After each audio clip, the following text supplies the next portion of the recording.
Hello everyone. The reason why I'm making this video is because I'm getting a lot of DMs and inquiries from mostly younger people in their 20s that are working a 9 to 5 and they want to escape and do something on their own or quit corporate and transition to something else.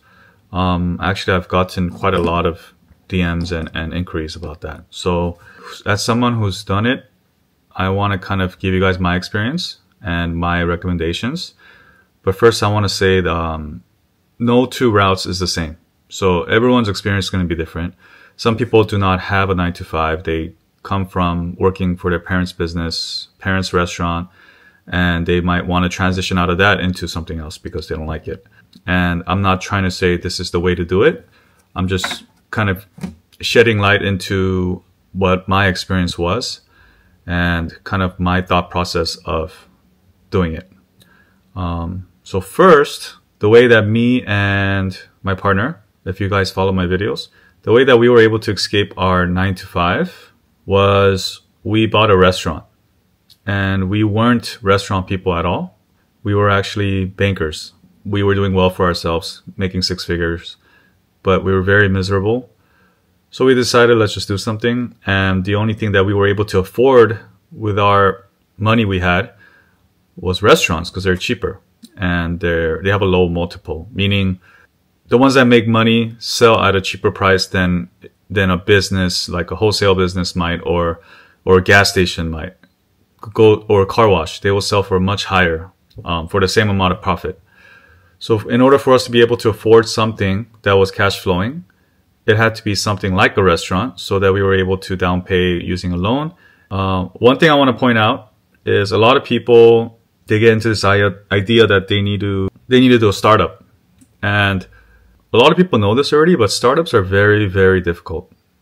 It's almost guaranteed you're going to fail. And I think the people that do succeed in startups is they're able to fail like 5, 10, 20 times until they succeed. So I think that's the grind of a startup is you need to be able to fail multiple times in order to succeed.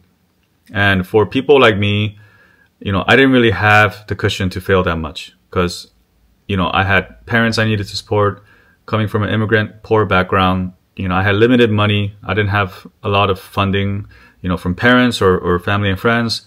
I didn't have that kind of margin of safety. So, what my thought was buying something that's already profitable so that I could buy it and make it a lot better and make more money. Worst case scenario, I'll just work like crazy and try to not lose money. So that was the idea of getting an SBA loan and buying a restaurant that's already making money. I want to point out something too, is there's this book that I recommend. It's called Buy Then Build by Walker Diebel. And basically in this book, what he's saying is don't do startup. I don't think he's saying don't do startup, but he's saying, he's pointing out the challenges of doing a startup.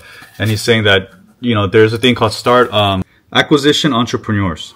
How acquisition entrepreneurs outsmart the game. What does that mean? That means being an entrepreneur doesn't mean you need to do a startup. It means, you could be an acquisition entrepreneur, which is you purchase an existing company and then you kind of build on that. So it's much safer and it could actually be very profitable. Actually, Tesla was acquisition entrepreneur because Elon Musk bought it when it was already a company and he just kind of took it from there, right? Because he liked the business and, he believed in it. Same with a lot of businesses that did really well. They were acquired and then they were taken from there. So I want to share something in the book that, makes a lot of sense. Billionaire Peter Thiel asking people, what important truth do very few people agree with you on? Walker shares a fantastic answer in Buy Then Build. Ambitious entrepreneurs should buy an existing company and use it as a platform to build value rather than start a business from scratch. There are 3 primary reasons. Startups have a little flaw. They mostly fail. Existing companies have the established infrastructure that many startups are trying to build in the first place. They already have it. Acquisition entrepreneurs should match their resources and talent to transitioning business to create significant value in a company all their own. So in practical terms, what does that look like? And I'll kind of show you guys what we went through. So, when I was working at the bank, what I would do in my spare time, I would go to this website called BizBuySell, or there's also bizben.com. And as I stated in my previous videos, there's a lot of BS here, right? I'm going to do Los Angeles County and all industries. So this is like the Craigslist of businesses for sale. And just go through this list. There's all these companies, right? So assuming you're working at corporate and you're trying to escape the corporate, you know, and get an SBA loan to start, you probably don't have limited capital, right? So these big companies, like $10 million companies, you know, you need like $3 million down payment. You know, those are out the window. So you're targeting these smaller companies. So let's see this one. 600K gross, BBQ store grill, meat market, 400 down. Okay, so this is, they inventory and sell these stuff. My first takeaway, very tough. I mean, you don't want to get into inventory business if you don't know what you're doing, because, you know, there's a chance the inventory is just stale. This is a very tough, unless you're very into grilling and stuff like that, I probably wouldn't look into this. Anything Shopify, ignore. That's 100% scam. Let's see. Let's go down the list here. I'll show you guys what kind of stands out to me. Profitable promotional advertising and embroidery business for sale. They're saying they do about $50,000 a month. They make about $9,000 a month. Yeah, I mean, unless you know a lot about embroidery, but the thing about embroidery is most likely you're going to be the one embroidering everything morning to night to make this $8,000 a month that they're promoting. Very tough. Very, very tough. Yeah, a lot of these smaller companies is just a bunch of BS, right? See, the bigger companies actually are more legit. Like this is probably a great company, irrigation company. Home necessity companies are really nice. Maybe he just really wants to retire. I mean, they're doing a lot of sales, 200,000 a month.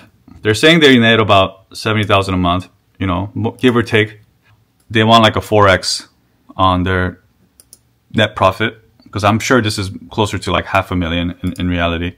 Yeah, this is a great company, but the problem with this is so expensive. So you want to buy something like this, you probably need $1 million in capital. And it's very hard to get approval for something like this, an SBA loan, because unless you have experience, unless you're a very high net worth individual, the banks won't approve you. So it has to be seller carry. Okay. Profitable pizza fast food with prime location. Asking price, $380. They're saying they make $10,000 a month. Their sales is $50,000 a month. Very, very false. Seize the opportunity. Let me show you why. Let's say you're doing $50,000 a month. For sure, they're including sales tax into this. So let's take the sales tax out. They're doing at their best $45,000 a month. What is the cost of pizza? Let's just say everything included, 20%. Give them the benefit of the doubt, right? Food cost for pizza is 20%. Okay, their gross profit is $36,000. You subtract the rent. You have to subtract payroll. I don't know how much payroll they have, but maybe at the lowest, you're probably looking at $24,000. At the lowest. Then you have to subtract payroll taxes. You have to subtract insurance. You have to subtract utilities. It's going to be, because they use a lot of gas, it's going to be $3,000 minimum for electricity, water, gas. Okay, let's subtract the other stuff. Repair and maintenance, a little bit, $500. Let's subtract the linens, the pest control, all the other stuff. What else am I missing? Merchant fees. Let's subtract merchant fees. I mean, there's so much. I'm not even going through the whole list. There's more. So you say, oh, how can they say they make 10,000? Well, first, they could just be lying. Second, when you contact them and say, hey, what do you mean by this? Let me see the P&L. What they'll send you is the owner P&L, which means the owner working there full time, and then the payroll will be much lower. Or it will be like a husband-wife operation. Payroll will be $7,000 a month, and then they'll you know, make it like that to make $10,000 a month work, right? They'll just say, hey, if you and your wife work here, you know, then you could take this much home. Very tough. Established in 2022 and they want to sell. So they're failing, right? Or most likely is kind of the situation. So stay far away from these kind of listings. I would.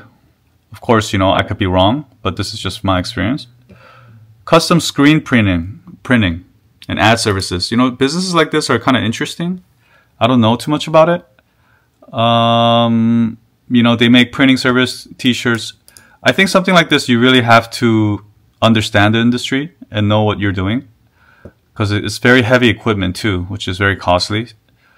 I can't say much for this kind of business, but you know, I do know someone that owns t-shirt printing company. You know, they're doing okay, but you know, it's a daily grind. You know, making sure the equipment's not blowing up. Inventory business, very tough. Yeah, here we go. 30-year-old landmark restaurant with full liquor. And so whenever a restaurant is selling for like, been there for like many years, you know, that's a good sign, because it's like, oh, the owner is actually retiring. It might be a good restaurant. So it's like those Glendale banquet hall kind of restaurants. They're doing a lot of sales, 200,000 a month. So I don't doubt that they could be profitable with this kind of volume. Here's the main problem though. The rent. 25,000 a month that's like putting a gun to your head. That's tough. But this sales, you know, it's legit. And I'm sure they're making something like this, because that's when you have 10% net margin. Full liquor license. It's near the Americana. Good location. They're probably on a short lease. You could, oh, actually, here it is. There's 9 years left on the lease. So it's a little bit tricky, you know, because 9 years is good enough to get an SB loan. Yeah, this is tricky. This is really like a gamble, you know, like if you want to get this at a cheaper price and just fight it out to make this rent, and you're passionate about food and banquet halls and employees, you know, you might be able to turn this around to make a lot of money. So this is a huge gamble. And personally, I wouldn't do it, because the rent that's a very dangerous number, 25,000 a month. But I don't know. That might work if you're really desperate. Own your business free in 3 years. I don't even know why they post stuff like that. Is that Taylor Swift? What? Once in a lifetime opportunity to obtain financial freedom. What is this? What kind of business is this? 10K followers. What is this? I don't even know what this is. So I'm going to pass. That was really weird. So you get a lot of weird stuff like that. So cleaning business. Cleaning business could be great. The thing is, I like to stay away from franchises, because franchise, they take a lot off the top. They pretty much take your whole profit by skimming 5-8% off the top, and they have full control over you. Meaning, if they want to, they could just drop you, even though they won't. But let's just say they could be like, hey, we don't like the way you're doing things. They have full control over you. And being in a franchise sucks. But it's good because, you know, you get the infrastructure, you get the support. If you're like an immigrant and you're alone, you don't really speak the language. I mean, being in a franchise could help kind of fill that void. But yeah, I would stay away from franchises. Yeah, anything Amazon, I would stay away. Franchise juice bar. Upscale Pasadena location, 100% employee run. This is so interesting. I love it when they do this. They're making 40,000 a month, and they're saying is absentee run making 9,000 a month. 100% false. It says gross sales is 40,000 a month. Net profit is 10,000 a month. Net is after add backs, including manager's salary, and based on owner model, which means it's based on the owner working 80 hours a week probably. You have 14 employees? How are you even making money when you're doing 40,000 a month in sales? That's impossible. Something like this is they have a failing juice bar and it's franchise, and the person, they want out because they're losing money every month and they're trying to get out of the lease. But they want to hopefully make some money out of this by fooling someone into getting this, you know, 10,000 a month, which is 100% false. These are the kind of landmines you need to stay far away from, because it's enticing because it's cheap. But the cheaper the business is, the more likely it's losing money. So it's better to aim for these mid-price businesses that are 400K, 500K, 600K. Kind of go for those rather than trying to get a business that's selling for 200K because, oh, they're saying they're making 100K. I mean, it's just not going to be like that. Cash cow, Amazon, private label supplement. Yeah, look at this. 240, but they're saying they're making 190K a year. There's no way. Yeah. See, these listings are so misleading. What? What are they even talking about? I don't understand why people are so bad deep inside, you know? Like, why would you, like, try to scam people. Like, you must be so void inside or something, or had some kind of crazy trauma where you believe that the world is just a messed up place and you screwing someone over won't really do anything because the world is already messed up. Oh, one thing I want to share is there was a guest speaker at my MBA in USC. He was 40 years old as a sales rep for like a tire company, the National Tires or something. He quit his job and he bought a cleaning company with his buddy for like very cheap, you know, a couple $100,000. And him and his buddy were going around with knee pads cleaning offices or retail, I'm not sure, like retail centers. And that's how they started. Fast forward a couple years, they actually sold their company for 9 figures. So north of $100 million. And they did that through the acquisition entrepreneur method. So they just bought a business and they just went crazy. They just started growing it organically, cold called. They went to, you know, they called Walmart and said, hey, can we clean your stores in SoCal or whatever? And, you know, they started cleaning banks, I believe, or I don't know what it was, but they grew organically. They did it themselves. They were entrepreneurs, but they bought something that was already existing. They bought something that they thought they could scale, and they did it.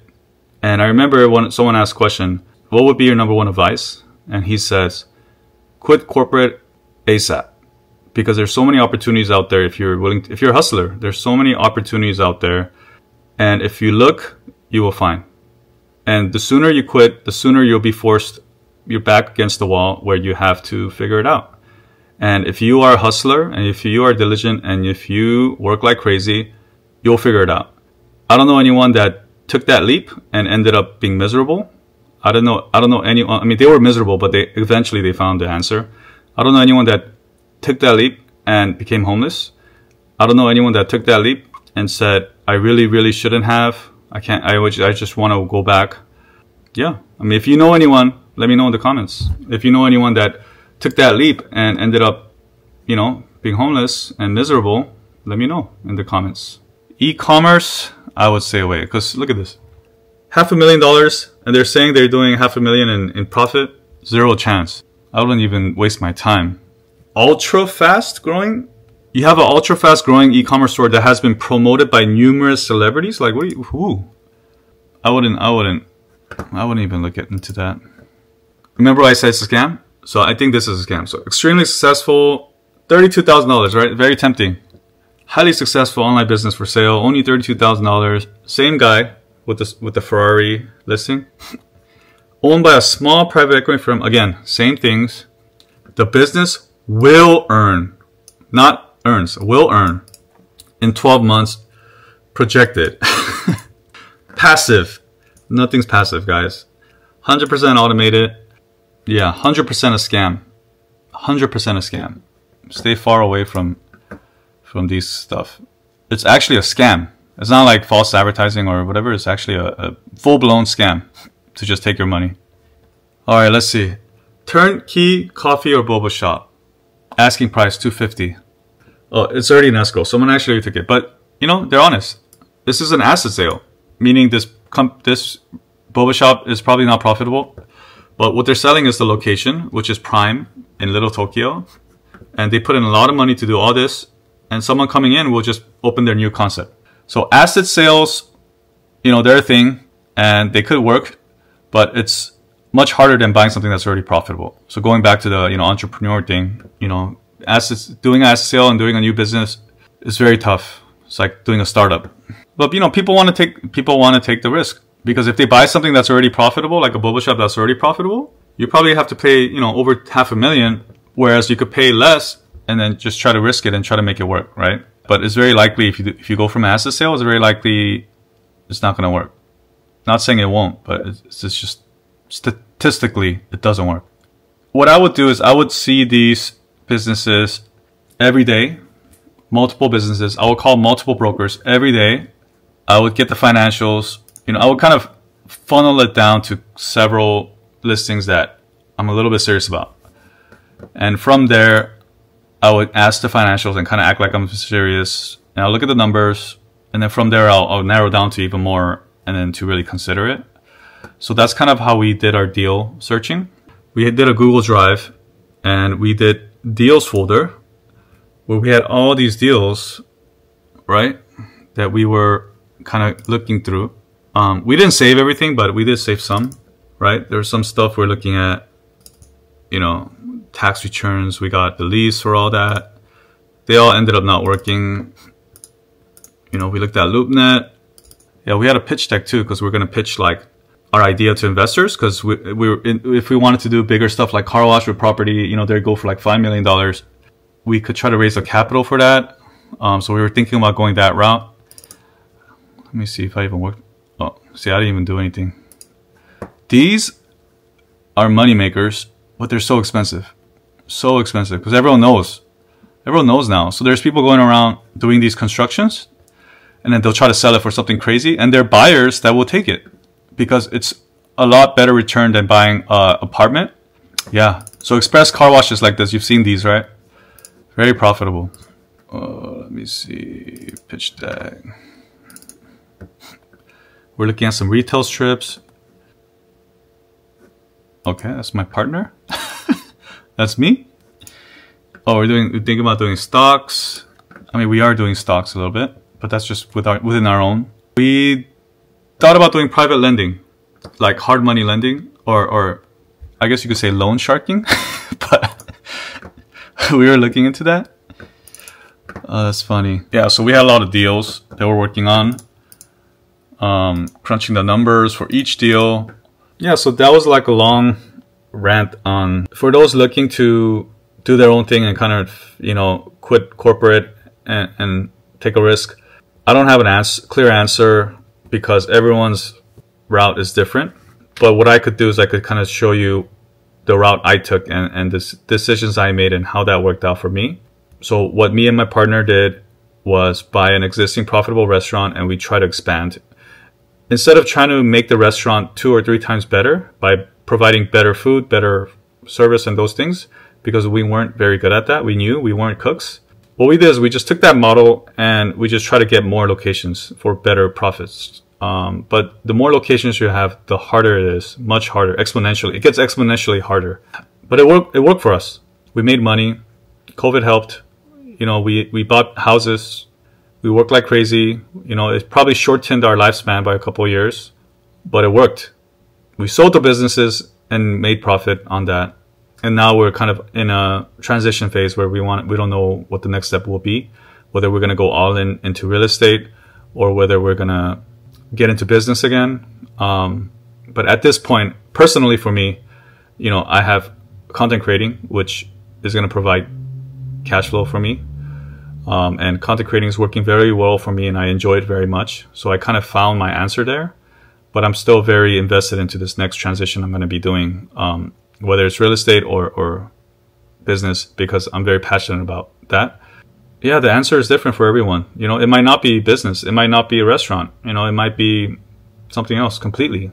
But I always tell younger people, you know, because people in their 20s, and I always tell them it could be anything, but it's for sure not 2 things. It's not stocks or poker. So don't waste your time. I've wasted so much time and money thinking I could be the next Phil Ivey, thinking I could be a genius stockbroker. Quick tip. If you're Asian, you can't do stocks because you have too much ego and, you know, you're impatient and you're a gambler. So don't think about it. And that's it. And hopefully I could do, you know, another video like this later in the future. If you have any questions, let me know below and I'll try my best to kind of help you guys with what I know. All right.